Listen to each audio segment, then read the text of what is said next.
భారతదేశంలో.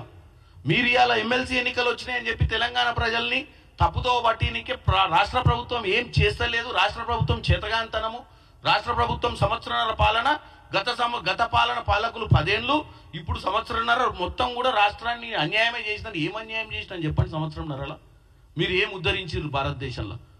సంవత్సరానికి 2 కోట్ల ఉద్యోగాలు ఇస్తా అన్న మీరు మా క్యాలెండర్ గురించి చెప్తారా? భారతదేశ అధికారంలో ఉంది మీరే కదా. తెలంగాణ వాళ్ళకి సెంట్రల్ గవర్నమెంట్ పుణ్యాన్ని ఎన్ని ఉద్యోగాలు వచ్చినాయి 10 సంవత్సరాలలో? అంటే 20 కోట్ల ఉద్యోగాలు మీరు ఇచ్చుంటే 2 కోట్లు సంవత్సరానికి ఇస్తే మరి 20 కోట్ల ఉద్యోగాలలో మన దగ్గర ఎన్నో కోట్లు రావాలి ఉద్యోగాలు?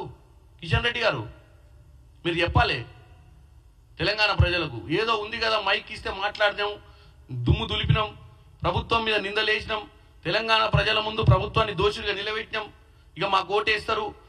మీకు ఎట్లాగూ మద్దతు ఉంది కదా, గెలవాలన్న ఆశ మీకుంది, గెలిపించాలన్న ఆశ ఫామ్ హౌస్లో వండుకుని ఆయనకుంది మిమ్మల్ని గెలిపించాలని బీజేపీని.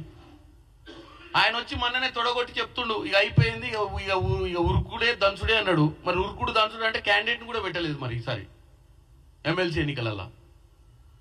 అసలు రేస్లో లేని వాళ్ళు రేస్లో ఉన్నోళ్ళు మీరు. మొన్ననే 8 మందిని వాళ్ళు చిన్నగా వెనక ముచ్చట చెప్పుకుని ఏదో చేసి 8 మంది ఎంపీలను పార్లమెంటుకు తీసే ప్రయత్నంలో వాళ్ళు మద్దతు ఇచ్చినట్టు తెలంగాణ ప్రజలు గమనించారు.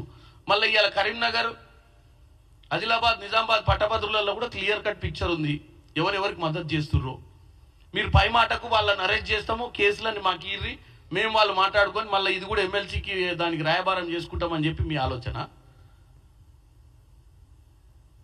ఇవాళ 56,000 చిల్లర ఉద్యోగాలు గత సంవత్సరంలో కాంగ్రెస్ పార్టీ హయాంలో వచ్చినాయి. అంతకుముందు ఇక్కడ ఇచ్చిన దాఖలాలు ఉన్నాయా? గ్రూప్ 1, గ్రూప్ 2, గ్రూప్ 3, గ్రూప్ 4 పరీక్షలు పెట్టాలన్న చిత్తశుద్ధితోటి ఎంత ప్రెజర్ వచ్చినా ముఖ్యమంత్రి రేవంత్ రెడ్డి గారు తలంచకుండా ముందుకు పోయినటువంటి పరిస్థితి క్లియర్ కనపడుతుంది. ఇవాళ 7 లక్షల కోట్ల అప్పు చేసి రాష్ట్రాన్ని ప్రతి నెల 6,000 చిల్లర కోట్లు వడ్డీలే కట్టాల్సిన పరిస్థితి వచ్చినా కానీ రాష్ట్రాన్ని గాడిలో పెట్టాలన్న ఆలోచనతో ముందుకు పోతుంది కాంగ్రెస్ పార్టీ ప్రభుత్వం.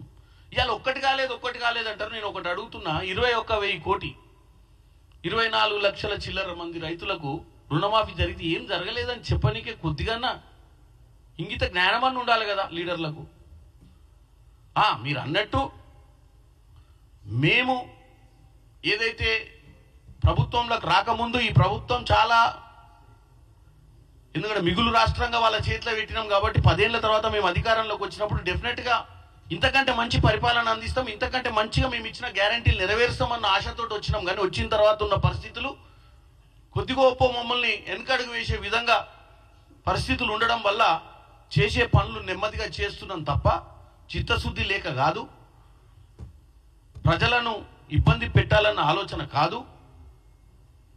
మేము ప్రభుత్వంలోకి వచ్చి ప్రజల్ని మర్చిపోయే ప్రయత్నం కానీ, ప్రజలు మమ్మల్ని గెలిపించిన విషయాన్ని గుర్తు లేక మేము పనులు చేస్తలేమనే విషయాన్ని ఏదైతే ఈరోజు బీజేపీ నాయకులు చెప్పాలనుకుంటుర్రో వాళ్ళ క్లియర్ కట్గా చెప్తున్నా. ఈరోజు ప్రతి విషయంలో కూడా కాంగ్రెస్ పార్టీ ఇటు ఉద్యోగాలు ఇచ్చే విషయంలోనైనా, ఇటు రైతుల విషయంలోనైనా, ఇటు రాష్ట్రానికి ఈరోజు ఈ మధ్య కాలంలోనే దావోస్ లాంటి వరల్డ్ ఎకనామిక్ ఫోరంలోకి వెళ్ళినటువంటి పరిస్థితి ఉన్నా కూడా అక్కడికి వెళ్ళినా కానీ మన రాష్ట్రం గురించి మనం ఏం బాగు చేసుకోవాలన్న ఆలోచనతోటి ముందుకు పోతున్నాం.